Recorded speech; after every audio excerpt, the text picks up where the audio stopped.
रसिक हो नमस्कार. महाभारतातील स्त्रीविश्व या मालिकेत मी आपल्या भेटीस घेऊन येत आहे प्रमद्वरा. विश्वावसू या गंधर्व राजापासून मेनकेला गर्भ राहिला. अपत्यप्राप्ती होताच तिने एखाद्या निर्घृण व निर्लज्ज स्त्रीसारखे आपल्या नवजात कन्येला स्थूलकेश ऋषींच्या आश्रमानजीकच्या नदी किनाऱ्यावर सोडून दिले. स्थूलकेश ऋषी तपश्चर्या आणि विद्येचे धनी होते. निर्मनुष्य ठिकाणी असहाय्य अवस्थेत पडलेली, देवकन्येप्रमाणे दिसणारी आणि सौंदर्याने दीपवणारी अशी ही कन्या स्थूलकेश ऋषींच्या नजरेस पडली. दयाभावाने प्रेरित होऊन त्यांनी तिला उचलून घेतले व तिचे पालन पोषण केले. तेजाने, रूपाने आणि गुणांनी ती इतर स्त्रियांपेक्षा वरचढ असल्यामुळे तिचे नाव प्रमद्वरा, प्रमदा अधिक वरा म्हणजे प्रमद्वरा असे ठेवण्यात आले. च्यवन ऋषींना सुकन्येपासून प्रमती नावाच्या पुत्राची प्राप्ती झाली. या प्रमतीला धृताची नामक अप्सरेकडून रुरु नावाचा पुत्र झाला. म्हणजे रुरु च्यवन ऋषींचा नातू होता. रुरुच्या नजरेस प्रमद्वरा पडली व तो मदन संतप्त झाला.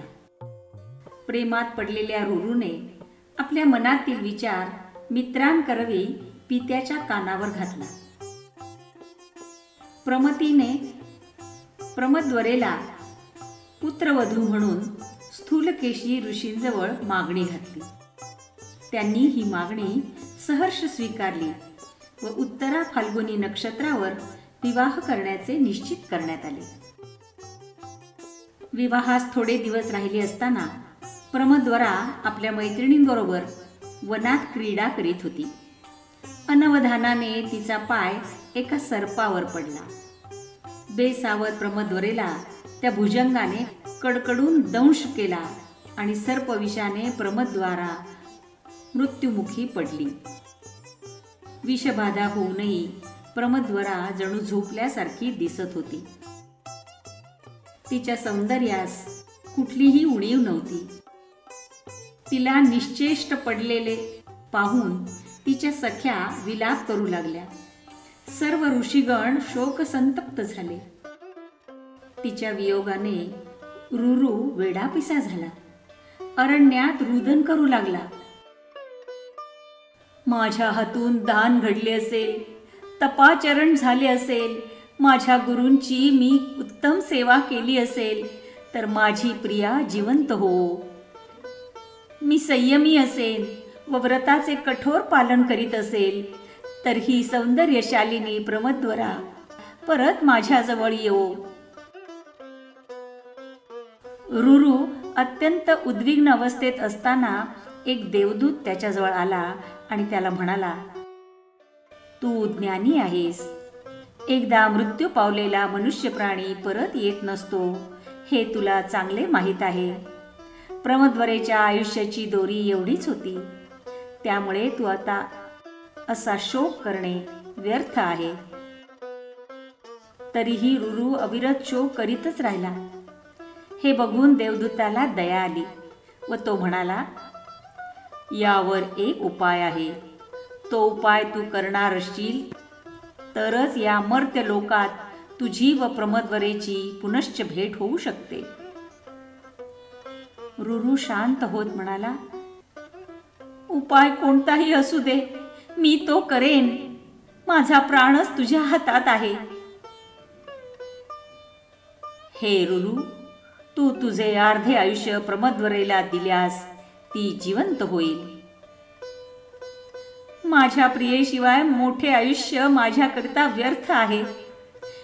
किती जगला यापेक्षा कसे जगला हे जास्त महत्वाचे आहे. मी तिला अर्धे आयुष्य आनंदाने द्यायला तयार आहे. हे ऐकून गंधर्वराज व देवदूत यमधर्माकडे गेले व त्यांनी रुरु करता रदबदली केली. हे धर्मराजा, रुरुची वाग्दत्त वधू प्रमद्वरा मृत झालेली आहे. तो तिच्याकरिता आपले अर्ध आयुष्य देण्यास तयार आहे. आपली इच्छा असेल तर ती जिवंत हो. देवदूता, तुझ्या इच्छेप्रमाणे रुरूचे आयुष्य प्राप्त करून प्रमद्वारा जिवंत हो. असे यमधर्माने म्हणताच लावण्यवती प्रमद्वरा झोपेतून जागी झाल्याप्रमाणे उठून बसली. यथावकाश त्यांचा विवाह होऊन ते सुखी झाले. त्यांना शुनक नावाचा पुत्र झाला. त्याने पुढे उग्र तपश्चर्या केली आणि शाश्वत कीर्ती प्राप्त केली.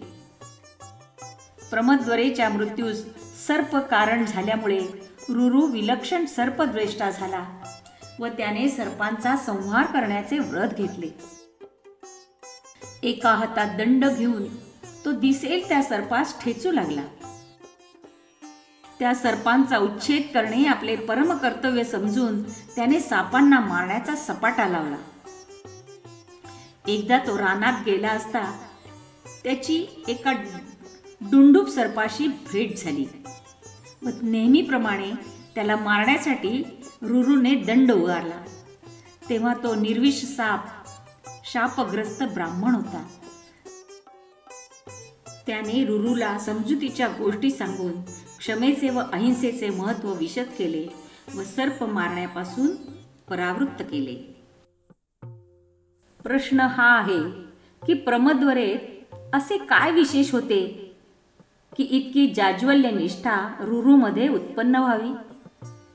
या प्रेमापोटी स्वतःचे अर्धे आयुष्य देण्याची त्याने तयारी दाखवावी आणि सूड म्हणून सर्पांचा नाश करण्याचा प्रयत्न करावा. पुराणात अनेक पतिव्रता स्त्रिया बघायला मिळतात, पण रुरूने दाखविलेली पत्नीनिष्ठा विरळाच. पत्नीला मृत्यूच्या दारातून परत आणणे काही सोपी गोष्ट नव्हती. भारतीय पुराण कथाच काय, पण जागतिक पुराण कथामध्येही असा प्रयत्न करून यशस्वी होणारे रुरूचे एकमेव उदाहरण आहे. या कथेला समांतर कथा ग्रीक व जपानी पुराण कथा आहेत, नाही असे नाही, परंतु जपानी कथेतील इझांगी आपल्या पत्नीला इझानागीला मृत्यूपासून परत आणण्याचा अयशस्वी प्रयत्न करतो. तसेच ग्रीक कथेमधील ऑर्फियसचा सर्पदंशाने मृत्यू झालेल्या युरिडाईसला परत आणण्याचा प्रयत्नही असफल राहिला. रुरूने मात्र हर प्रयत्नाने तिला जिवंत केले. फक्त साप मारत बसण्यापेक्षा तिच्याबरोबर जास्त काळ त्याने व्यतीत केला असता तर त्याचे जीवन जास्त सुखकर झाले असते. महाभारतातील स्त्री विश्व. लेखिका डॉक्टर नीलिमा निशाणदार. सतार वादन उमा निशाणदार आणि वाचक स्वर होता ॲडव्होकेट प्रेरणा देशपांडे.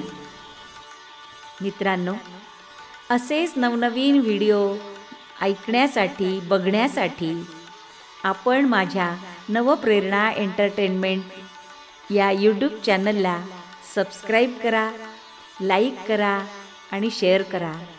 तुमची ही छोटीशी कृती मला खूप आनंद देते आणि नवनवीन व्हिडिओ बनवण्याची प्रेरणा देते. धन्यवाद.